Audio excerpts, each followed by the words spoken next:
கர்த்தருக்கு ஸ்தோத்திரம் உண்டாவதாக. இன்றைக்கு தியானிக்கிற தலைப்பு 1 சாமுவேல் 1வது அதிகாரம் 17வது வசனம். அதற்கு ஏலி, நீ சமாதானத்துடன் போ, இஸ்ரவேலின் தேவனிடத்தில் நீ கேட்ட விண்ணப்பத்தின்படி உனக்கு கட்டளையிடுவார் என்றார். அப்படின்னா அன்னாள் அந்த நாட்கள்ல ஒரு குழந்தை இல்லாத மலடியா இருந்தாங்க.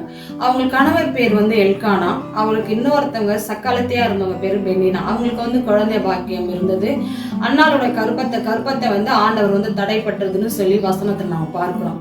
அன்னாள் அவர்கள் தேவனோட சமூகத்துல உட்கார்ந்து அழுத போது ஏலி என்ன பண்றாங்களாம், நீங்க மதுபானம் குடித்து வெறித்தனமாக ஏன் இப்படி நீங்க இருக்கிறீங்கன்னு சொல்லும்போது அவருங்க சொல்றாங்க, நான் மதுபானம் குடிக்கல, நான் மனம் கிளேசம் உள்ள ஸ்திரீ அப்படின்னு சொல்லும்போது அவங்க சொன்ன உடனே தேவனோட சமூகத்துல கண்ணீரோட ஜெபித்து எத்தனை வருஷம் காத்திருந்தாங்களும் தெரியாது, யார் என்ன சொல்லியிருப்பாங்கன்னு தெரியாது. இருந்தாலும் அவங்க தேவனோட சமூகத்துல போனாதான் நம்மளுக்கு கிடைக்குங்கிற அந்த நம்பிக்கையினால தேவனோட சமூகத்துல அமர்ந்து ஜெபிக்கும் போது அவங்க அந்த அதிகாரத்தை நீங்க வாசித்து பார்ப்பீங்களான்னா அவங்க அந்த ஜெப பண்ண முடித்த பின்பு துக்க முகமாகவே இல்லையாம். நம்ம இந்த நாட்களையும் கூட எத்தனை பேர் நம்ம எத்தனை காரியங்களுக்காக நம்ம ஜெபிக்கிறோம், நம்ம ஜெபிக்கிற ஜெபத்திற்கு பதில் வரலன்னு சொல்லி சோர்ந்து போகாதபடிக்கு இடைவிடாமல் ஜெபம் பண்ணுங்கன்னு சொல்லி வசனமே சொல்லுது. நம்ம ஒரு காரியத்துல நம்மளுக்கு ஒரு காலதாமதமா ஆகலாம், இல்லது சில நாட்கள் கழித்து கூட இருக்கலாம். தேவன் நம்மளுக்கு அவரால் தெரிந்து கொள்ளப்பட்டவர்களுக்கு சகலமும் நன்மைக்கு எதுவா செய்கிற தேவனா இருக்கிறார்.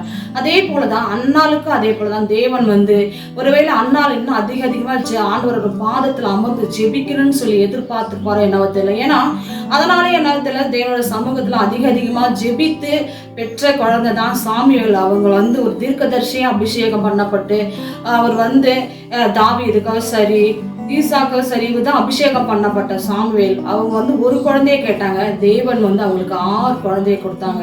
3 ஆண் குழந்தைகள் கொடுத்தாங்க, 2 பெண் பிள்ளைகளை ஆண்டவர் கொடுத்தார். அதனால இந்த நாட்களையும் கூட சங்கீதம் 65:2 பார்ப்போம்னா நம்ம ஜெபத்தை கேட்கிற தேவனா இருக்கிறார், மாம்சமான யாவர்களும் அவரிடத்தில் வருவார்களாம். அதே போல சங்கீதம் 31 சொல்லப்படுகிறது, புலம்பலை கூட ஆனந்த கண்ணீரா மாற்றுவார்னு சொல்லப்படுகிறது. அப்படின்னா நம்மளோட ஜெபங்களுக்கு தேவன் காலதாமதம் ஆனாலும் தேவன் பதில் தருகிற தேவனா இருக்கிறார், இல்லாதவைகளை அழைக்கிற தேவனா இருக்கிறார். இந்த நாட்களையும் கூட அன்னாலை போல நாம் ஆண்டவரோட பாதத்தையே நம்ம பிடித்து கொள்ளுவோம். ஆண்டவர் கட்டாயமாக அன்னாளுக்கு கொடுத்ததை போல இந்த வசனத்தை கேட்டுக்கொண்ட சகோதரிகள் சரி, எத்தனை வருஷம் நீங்க குழந்தை பாக்க இல்லாத இருந்தாலும் தேவனால கொடுக்க முடியும், மனுஷனால கூடாதது என் தேவனால கூடும்.